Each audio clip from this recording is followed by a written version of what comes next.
The next step, I needed to finish making the short 4/0 cable that will crisscross to connect my two batteries in parallel to form one single battery bank power source.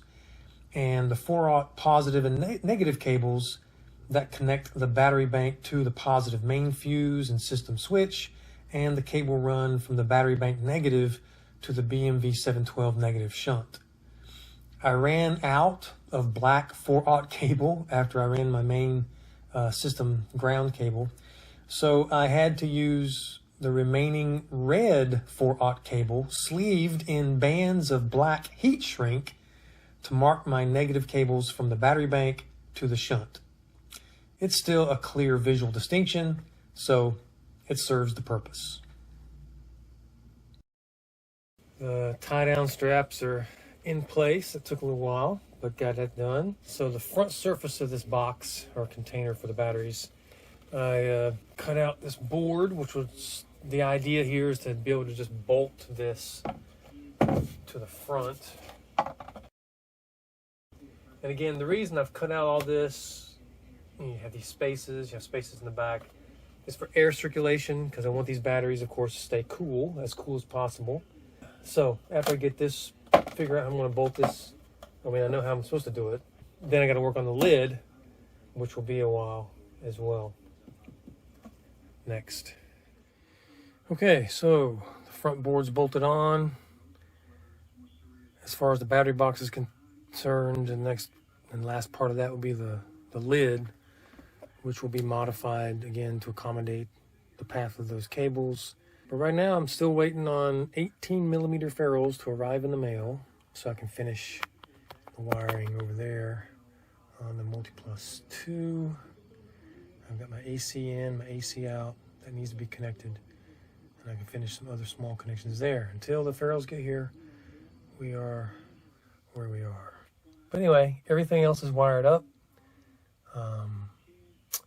The smaller inverter charger up there, the Phoenix 375, the full AC/DC panel box is wired up. Obviously below that, the MPPT solar charger, it's wired up internally. Next step is, of course, to get the panels on the roof and get those wired in. I've got some roof work still to do before I do that. But anyway, as far as the power board, everything's in place and wired up. I mean, the Wi-Fi, I haven't done that yet. That's a last minute deal.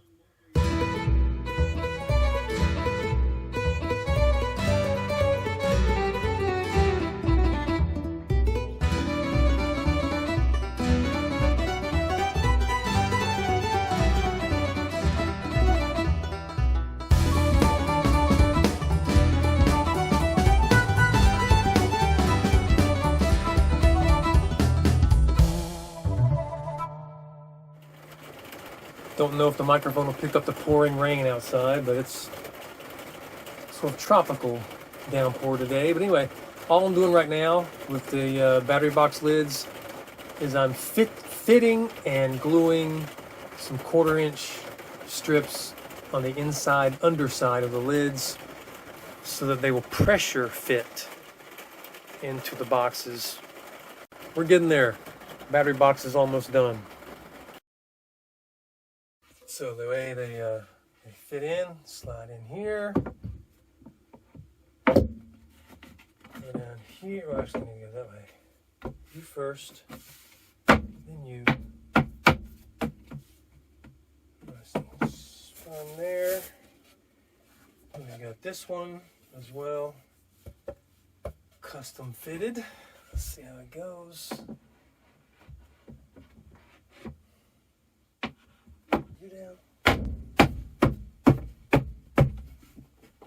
Okay.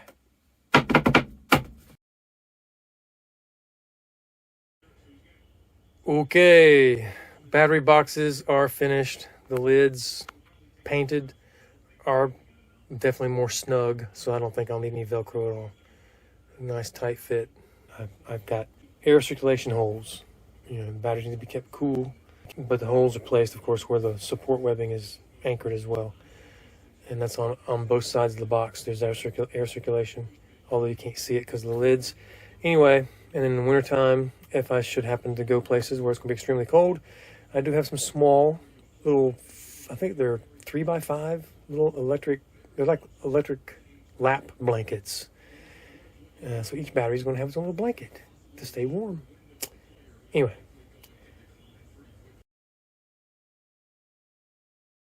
All that's ready to roll to test, but still have to deal with this mess of what I call my lighting panel. It's not a panel, it's just there's only space available to put all these relays and bus bars, switches for the roof lights. I've got to get this folded up, tucked up in here somewhere, because I guess I'm going to try to put a some kind of maybe a 1x2 strip here, extend it out. Probably put something up here. You know, I could use tin flashing, but this is all electronics. So, well, either way, whether I do resort to the tin or I end up doing a Lowen cover, I can still spray the inside or paint the inside with rubber. This will be rubber insulated. So hopefully this will do the trick. Doubled up some tin flashing, formed it up, and have covered the inside surface of it with rubber for insulation purposes. And it's just meant to be a cover. And I'm attaching with Velcro so I can, you know, more easily detach it or whatever if need be. So we'll see. Okay, it's a little primitive, but it'll do. Go from there. Okay.